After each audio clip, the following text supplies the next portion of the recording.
अस्सलाम वालेकुम students, how are you. जी, आगे आपके पास है फैक्टोरियल। लास्ट टाइम हम लोगों ने 6.1 एग्जाम्पल तक पढ़ लिया था पिछले लेक्चर में, चैप्टर नंबर 6 के। तो अब हम फैक्टोरियल पढ़ते हैं। फैक्टोरियल आप लोगों को पहले भी मैं क्लास में पढ़ा चुका हूँ, जो चैप्टर नंबर 1 में हम लोगों ने थोड़ी सी एक डेफिनेशन पढ़ी थी। तो ये सेम एज इट इज़ वही है, कुछ चेंज नहीं है इसमें, ठीक है।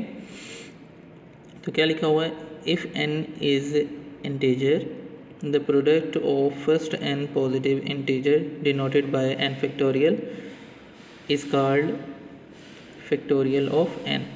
तो ये सिंपल सी एक दो एग्जांपल्स दी हुई हैं कि n का फैक्टोरियल होगा तो उसको, ये जनरल फार्मूला है n का फैक्टोरियल इज़ इक्वल टू, ये ओपन कैसे होगा, n इंटू n-1, फिर n into n-2 up to so on चलता जाएगा, ठीक है। और उसके बाद आपके पास क्या है, 5 का फैक्टोरियल फाइंड करना हो तो 5 का फैक्टोरियल कैसे फाइंड करेंगे आप लोग, 5 multiply by 4 multiply by 3 multiply by 2 multiply by 1। तो ये आंसर गिवन है आपके पास 120। 4 का फैक्टोरियल इसी तरह निकाला हुआ है, 3 का फैक्टोरियल भी इसी तरह उन्होंने निकाला हुआ है। जो एक चीज़ है नीचे जो MCQs के लिए इम्पोर्टेंट है वो ये है कि आप लोगों को ये पता होना चाहिए कि नोटेड दैट वहाँ पर लिखा हुआ है 1 फैक्टोरियल बराबर होता है वो भी 1 के, और 0 फैक्टोरियल बराबर होता है वो भी आपका 1 के, ठीक है जी। अच्छा जी, उसके बाद देखें आपके पास एक टॉपिक है परमुटेशन। कॉम्बिनेशन में भी मैंने आपको पढ़ाया था, जो कि चैप्टर नंबर 9 में आप लोगों ने पढ़ा था। तो परमुटेशन आपके पास देखें जी, सेम एज इट इज़ वही है, लेकिन यहाँ पर थोड़ा सा साइन इसका चेंज है। वहाँ पर आप लोगों ने कॉम्बिनेशन का पढ़ा था NCR, और यहाँ पर आपके पास है NPR, ठीक है। डेफिनेशन से पहले देख लेते हैं वो क्या है। An arrangement of finite number of objects in a definite order, ठीक है, is called permutation of these object. तो आगे, the number of ways of arranging n objects taken are at a time is denoted by NPR and is defined as by NPR is equal to n factorial divided by n minus r factorial। तो ये formula है इसका। और definition जो है वो basically, अब बात ये है कि हम यूज़ ही क्यों करते हैं परमुटेशन, ठीक है।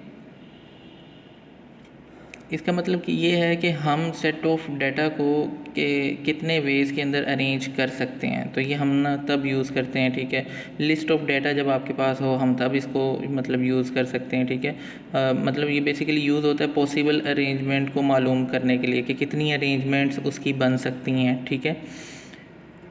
मतलब जो भी आपके पास कोई न्यूमेरिक वैल्यू है, जैसे कि 1 2 है, तो उसकी अरेंजमेंट देखनी है कि कितनी तरह से ये बन सकता है। मतलब 1 1 बनेगा, 1 2 बनेगा, ठीक है, फिर 2 1 बन सकता है, 2 2 बन सकता है, ठीक है। तो ये अरेंजमेंट्स हैं इसकी जो बन सकती हैं।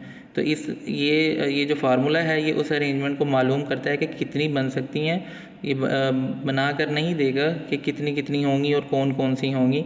बस ये इतना फार्मूला जो है सिर्फ आपको ये कुछ बताएगा कि आपके पास कितनी पॉसिबल अरेंजमेंट्स उसकी बन सकती हैं टोटल। तो ये इसकी डेफिनेशन आपने करनी है, इंपॉर्टेंट है, फार्मूला भी साथ में करना है, ठीक है। आगे हम एग्जांपल है इसकी, 2 एग्जांपल हैं वो हम देख लेते हैं, ठीक है। फिर बाकी जो कॉम्बिनेशन है वो हम नेक्स्ट लेक्चर में पढ़ेंगे जी। ये एग्जांपल है, देखिएगा 6.2, how many distinct 4 digit number can be formed from following integer 1 2 3 4 5 6 if each integer is used only once, ठीक है। तो वो आपको क्या कह रहा है कि आपके पास जो डिजिट हैं वो कितने हैं, वो 4 हैं। ऊपर उसने बोला है हाउ मैनी डिस्टिंक्ट 4 डिजिट, तो ये आपके पास n हो जाएगा। और ये जो 6 तक काउंटिंग लिखी हुई है ये आपके पास क्या होगा, n होगा, ठीक है। n इज़ इक्वल टू 6 और r इज़ इक्वल टू 4 हो जाएगा, ठीक है।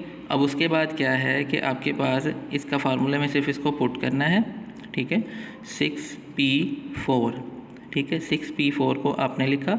उसके बाद 6 का फैक्टोरियल डिवाइड बाय 6 माइनस 4 का फैक्टोरियल, ठीक है। और उसको जब आपने सॉल्व किया तो आंसर आया 360। इसका मतलब है कि 360 इन नंबर्स की अरेंजमेंट बन सकती हैं, ठीक है। तो वो बनानी जो है वो किस तरह है, वो लाइक ऐसा हो सकता है कि 1 1 फिर 1 2 फिर 1 3 फिर 1 4 1 5 1 6 फिर इसी तरह फिर 2 1 2, इस तरह करते करते ये पॉसिबल अरेंजमेंट्स जितनी होंगी ना, ये सारी आप लोगों की कितनी बन जाएंगी 360। ठीक है, तो आप लोगों ने वो नहीं बनानी, बस आप लोगों को ये फार्मूला पता होना चाहिए। मैं सिर्फ आपको एक्सप्लेन कर रहा हूँ कि परमुटेशन किस लिए यूज़ होता है, अरेंजमेंट्स के लिए। ठीक है, कि कितनी पॉसिबल अरेंजमेंट्स हम इसमें बना सकते हैं। आगे है जी, देखें 6.3 आपके पास एग्जांपल है। इसके अंदर सिंपली उसने लिखा हुआ है कि 5p 3 मालूम करें और 10p 6 मालूम करें। ठीक है, तो आप सिंपली क्या करेंगे, फार्मूला आपको पता है कि NP/r is equal to n factorial divide by n minus r factorial. ठीक है, तो आप सिंपली उस फार्मूलाज में वैल्यूज़ पुट करेंगे। ठीक है, उनको ओपन करेंगे, ओपन करके आप लोग इसके साथ कर सकते हैं। अच्छा, यही चीज़ आपके पास कैलकुलेटर में भी मौजूद है। अगर ये आप लोग बार बार मल्टीप्लाई करने से बचना चाहते हैं, कुछ भी हैं, तो आप डायरेक्टली कैलकुलेटर से भी इसे फाइंड कर सकते हैं। ठीक है, अब वो कैसे फाइंड होता है, आपके पास कैलकुलेटर के अंदर कहीं पर p मौजूद होगा। ठीक है, तो आप पहले लिखें 5, ठीक है, फिर वो p लिखें, फिर 3 लिखें, आप उसको इक्वल टू का साइन लगाएंगे तो आपके पास आंसर ये पहला आ जाएगा 60। ठीक है, तो इसी तरह 10p 6 लिखेंगे तो आपके पास आ जाएगा 1,51,200। ठीक है, तो ये आपके पास आंसर आ जाएंगे। तो आज के लिए सिर्फ इतना काफ़ी है, बाकी फिर इंशाल्लाह हम नेक्स्ट देखते हैं। ओके जी, अल्लाह हाफ़िज़।